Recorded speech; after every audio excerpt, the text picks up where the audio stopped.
This is your time with OT with Miss Sonia, and today we are going to make Play-Doh.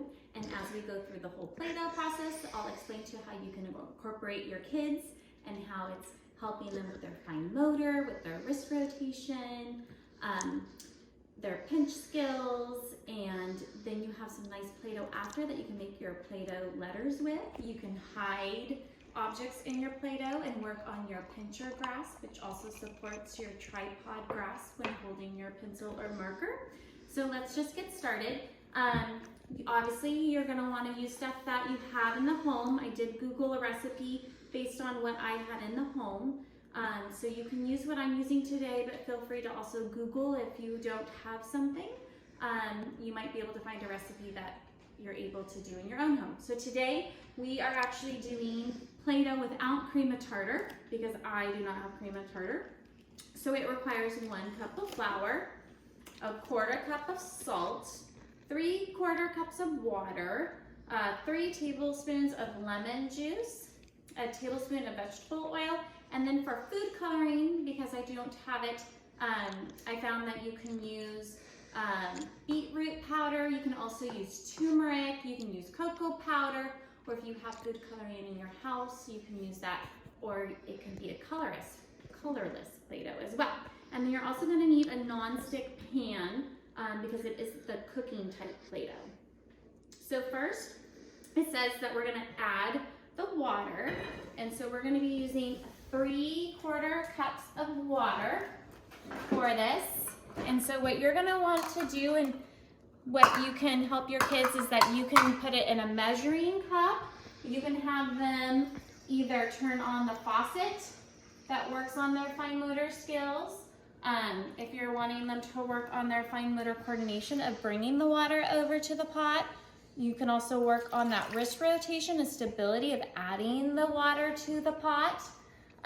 So that's our 3/4 cups of water. Let me just make sure I'm doing this right. And then you're gonna add the oil and the lemon juice. So for oil, we want 1 tablespoon. Again, anything, they could be holding the oil for you. They could be holding the measuring spoon over, which again is working on that wrist stability of maintaining it. And then anytime that you're turning the wrist is working on that wrist rotation.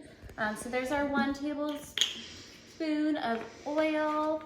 And for our lemon juice, we want 3 tablespoons of lemon juice. Maybe when you're going out on those walks at your house, maybe there's a little lemon tree that you can go by, and maybe you'll find a lemon. So there's 1. You can also incorporate your academic skills of counting. 2 and 3. If you have this type of lemon, the squeezing is also working on that fine motor strength of the pinch and squeeze, as well as the control. And let's see. So after we add those ingredients, that's my dog, no worries there. So you're gonna do a medium heat on the stove, and it says that you might need to do a little bit lower if needed. So again, I think this is also a really great time when you can incorporate just cooking and even cleaning with your kids, and how it can all again come back to looking at what fine motor skills are embedded in these activities, their life skills, self-care skills. Academic skills can be infused because you're talking about measurements and numbers and counting, and you get a great product of Play-Doh that you get to play with afterwards. Okay, so let's see. So you're going to heat your mixture on the stove, and then once it gets a little bit warm, it says you're going to add the food coloring, which is going to be our beet powder. We're going to move a little bit ahead and start with our mixing bowl that we're going to add our flour in. So let me get my bowl over here. Again, you can have your child get all the materials out for you, so they're working on anytime they're using 2 hands. That's bilateral coordination. Opening up the drawers is fine motor. closing, especially if it's a knob. They're using more of a fine motor pinch to open up a knob drawer. Okay, so in our bowl, we are going to add our flour and our salt. So for our flour, we are going to do 1 cup of flour.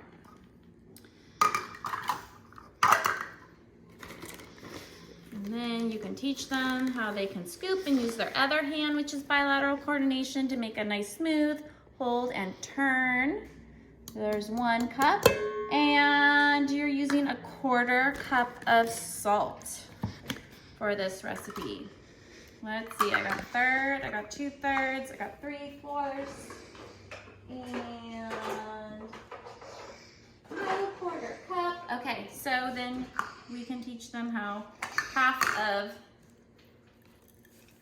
a half is 1/4, and we can eyeball it. That should be good. That's probably a little over, but it's all fine. Okay, so that goes into there, and I'm gonna turn this down because I see my bubbles going on. Okay, so after the water is hot but not boiling, so yeah, definitely wanna turn that down. It says you are going to stir your dry ingredients. I need to add my food coloring to my hot mixture though. So the stirring, again, is a great, your helper hand is your stabilizer hand, and then your dominant hand is stirring to make sure that everything is mixed up. It's a great fine motor skill there. Okay, so if you're gonna do the natural food coloring, they said to use a teaspoon. But honestly, I think it's what you want, how like vibrant that you want your Play-Doh to look like. So I think that you can add a little bit more or a little bit less. So let's see what that looks like. And we'll stir that up. So let's see here. It says to slowly add the dry ingredients to the pot, and you're going to mix as you combine. Obviously, this is a cooking thing. You have heat and stove, so we want to be very careful. You want to make sure that your child is safe and that they're participating in the parts that they're able to participate in safely and while being managed, especially when you have hot stuff going on. So then we're gonna do the slowly adding part. So maybe for you, this is when you take over. So we'll slowly add and do a stir. And I'm gonna be really sad if this does not work out and make Play-Doh. That would be a bummer. So we're mixing.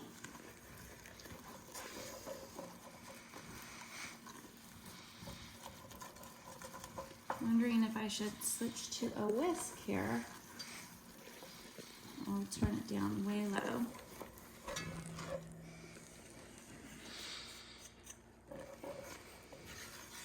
And I'll repeat the recipe, but like I said, you can go online, find a recipe that really fits for your household, what you have in your home that you're able to make. Well, it's starting to form. I have a lot more flour. Let's see.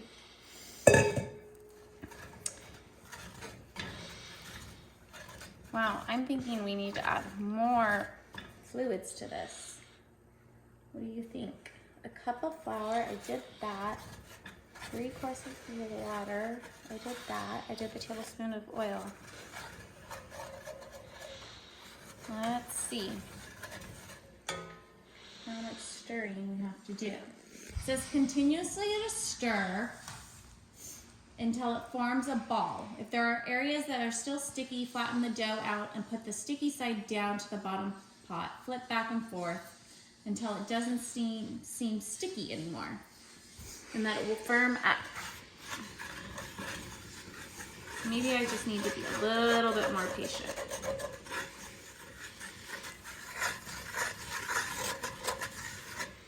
There we go. It is starting to form a ball.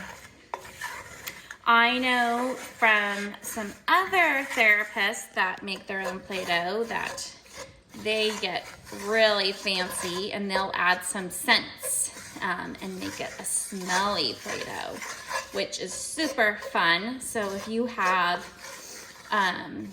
any kind of, I've smelled like a gingerbread Play-Doh, a peppermint Play-Doh, if you have any kind of, like if you have a diffuser in your home, which I know is popular right now, and you have any of those oils, you can add that, maybe a few drops, and you can have some smelly Play-Doh. As long as your kids are okay with that smell and everybody in the house is okay with that smell.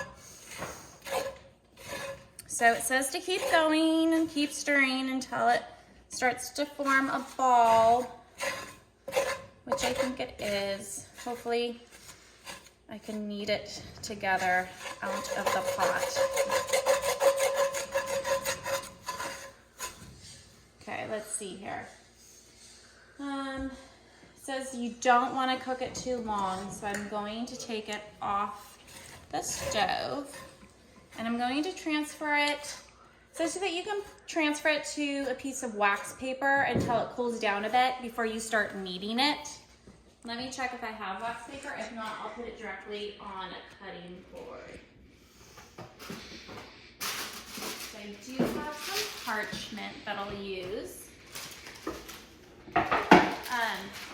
Another idea how you can incorporate your fine motor with your kiddos is have them part of the cleanup, washing, even if you have to go back and do more of the sanitary part, washing of the dishes. Again, it's using the two hands together. They're moving their hands and fingers and coordination and pinch. And so you're working on really good fine motor skills. And so that's kind of the point, is to think about everyday activities that we do in the home that work on fine motor. And then your kids don't know that they're doing their OT homework at the same time. Okay, so let's see how this goes. So we're gonna take it out of the pot. And just do a little shake. I'm gonna move this to the sink. Add it to the water so I don't end up with a pink pot. A little soap. A little dangerous. I have it teeter-tottering on my bowl. Don't do this at home, but hey. Okay, that should be good. And then obviously parents, you do the first test of how warm is the Play-Doh, is it safe? I washed my hands before this. Again, this is another good, lesson of sanitizing, and washing hands is a great fine motor skill. Turning on the water, rubbing the soap in between your hands on all sides, counting to 20. And then drying. Looks like my hands are a little pink from the beetroot juice too. Hey, and look at this. We are making Play-Doh. So I think the kneading process is a great part that you can have your child participate in. They're getting some really great tactile feedback with the squeezing. You also have some, if you are using a food coloring or a natural food coloring, you're getting a lot of visual feedback as you squeeze, because you can see how when we first started, my Play-Doh was a light pink, and now it's coming to a much richer pink, which allows us to give that feedback of, oh, hey, do we need to squeeze more? Are we all done squeezing? And you can talk about that. Really works on a visual attention to your task. I'm using both hands together. You can fold the Play-Doh. Work on those skills. You could do, let's pinch the Play-Doh.